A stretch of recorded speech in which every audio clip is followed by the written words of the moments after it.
भारतीय साहित्य के सबसे प्राचीन ग्रंथ वेद हैं। वेदों के मंत्रों में भारतीय चिंतन, दर्शन और संस्कृति का मूल रूप प्राप्त होता है। भारतीय चिंतन के अंतर्गत राष्ट्र और राष्ट्र प्रेम संबंधी विचार भी वेदों में प्राप्त होते हैं। यजुर्वेद के 22वें अध्याय में राष्ट्र के प्रति कल्याण भावना की सुंदर अभिव्यक्ति स्पष्ट दिखाई देती है। आ ब्रह्मन् ब्राह्मणो ब्रह्मवर्चसी जायताम, आ राष्ट्रे राजन्यः शूर इषव्योति व्याधि महारथो जायताम, दोग्ध्री धेनुर्वोढा नड्वानाशुः, सप्तिः पुरंधिर्योषा जिष्णुरथेष्ठाः, सभेयो युवास्य यजमानस्य वीरो जायताम, निकामे निकामे नः पर्जन्यो वर्षतु फलवत्यो न ओषधयः पच्यन्ताम, योगक्षेमो नः कल्पताम।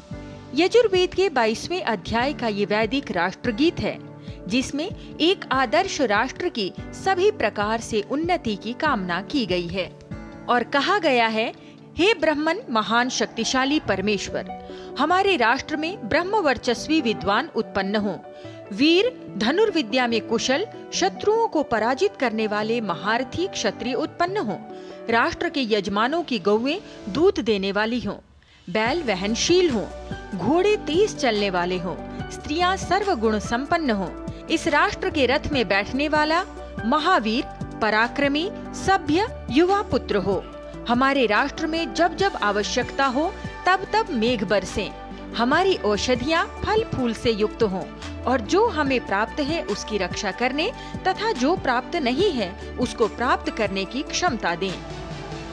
इस वैदिक राष्ट्र गीत में प्रार्थना की गई है कि समृद्ध और सुखी राष्ट्र के लिए प्रत्येक व्यक्ति, समाज का प्रत्येक वर्ग संतुष्ट और शांतिपूर्ण हो, समाज का सभी वर्ग बौद्धिक गुणों से संपन्न होकर कल्याण में तत्पर हो। राष्ट्र की अमूल्य निधि विचारक और वीरजन हैं।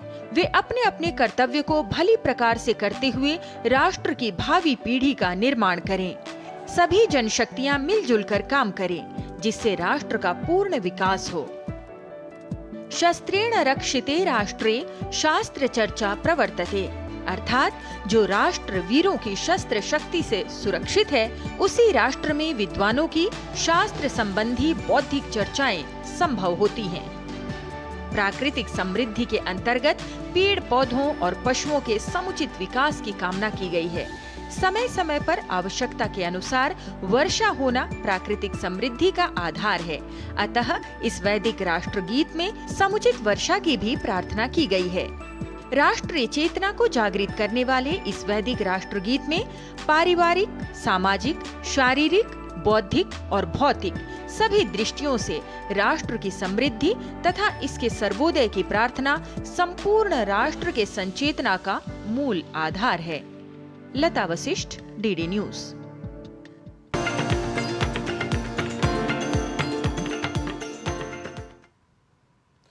और भारतीय ज्ञान परंपरा में